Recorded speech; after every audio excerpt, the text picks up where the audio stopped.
वैसे राहुल गांधी की बातों पर बीजेपी का स्टेटमेंट पुराने बयानों से मिलता जुलता है, जिसमें वो साफ साफ ये आरोप लगा रही है कि विदेशी धरती पर जाकर भारत का अपमान करना राहुल गांधी का पसंदीदा काम है, इसलिए वो इस तरीके की बातें करते हैं। बीजेपी की बातों को आप राजनीतिक जवाब कह सकते हैं, लेकिन राहुल गांधी पर सबसे तीखा हमला ऑल इंडिया इमाम ऑर्गेनाइजेशन के प्रमुख ने किया। उन्होंने कहा कि जिन्हें खुद डर लग रहा है वो ही मुसलमानों के डरने की बात कर रहे हैं। दोनों पक्षों का इस पर क्या क्या कहना है, इसे एक बार सुन लेते हैं।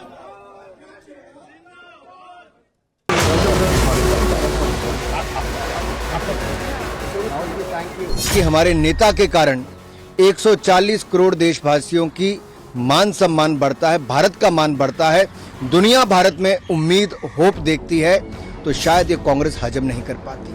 80 के दशक में दलितों पर अत्याचार होता था, तब देश और प्रदेश में, उत्तर प्रदेश में कांग्रेस की ही सरकार है।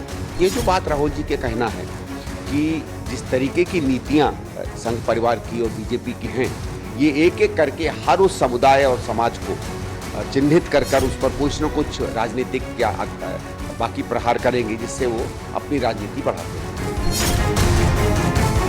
नफरत के बाजार में मोहब्बत की दुकान। ये तो सच्चाई है कि भाई जहाँ मुसलमानों के साथ जुल्म हो रहा है वहाँ दलितों से भी हो रहा है, ये सच, ये ठीक है बात ये। और ये आज नहीं, पहले भी मुसलमानों के साथ हमेशा जुल्म होता रहा, लेकिन इतना जुल्म कभी नहीं हुआ। जो ये कहते हैं कि मुसलमान डरा हुआ है, शायद वो खुद डरे हुए हैं। जिन्होंने मुसलमानों की राजनीति करी, मुसलमानों को डरा के रखा, मुसलमान न डरा था, न मुसलमान डरा है, न मुसलमान डरने वाला है।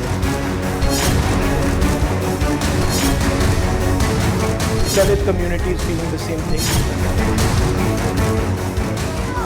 जब उनके सामने माइक आ जाता है, उनको पता नहीं चलता वो क्या बोल सकते हैं। जो आदमी माइक पे ये कह सकता है राहुल गांधी मर गया, ये राहुल गांधी ही नहीं है, वो कुछ भी बोल सकता है। जो आदमी अपनी सरकार 1980 के दशक में जो रही हो, उसके लिए कह सकता है कि वहाँ दलितों के हालात बहुत खराब थे, वो सच बोल रहे हैं या क्या बोल रहे हैं भगवान जाने, तो वो कुछ भी।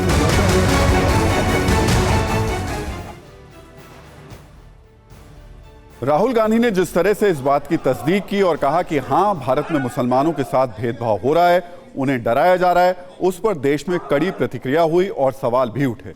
वैसे मुसलमानों पर राहुल गांधी का बयान नया नहीं है और ना ही इसमें कुछ अलग है। वो पहले भी कई बार मुसलमानों पर ऐसे स्टेटमेंट दे चुके हैं।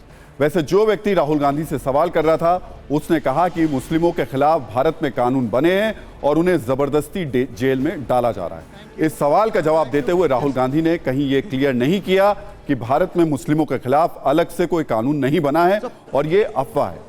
जाहिर है राहुल गांधी की मौजूदा राजनीति को उस आदमी का सवाल सूट कर रहा था, इसलिए उन्होंने उसकी बातों में सुधार करने की जगह उसे एक तरीके से आगे बढ़ा दिया। हालांकि राहुल गांधी ने अपने इसी बयान में यह भी कहा कि मुस्लिमों के साथ उसी तरह से भेदभाव हो रहा है जैसा 1980 के दशक में दलितों के साथ होता था। शायद राहुल गांधी को यह याद नहीं रहा होगा कि 1980 के दशक में केंद्र और यूपी दोनों जगहों पर कांग्रेस की ही सरकार थी और ताकतवर सरकार थी।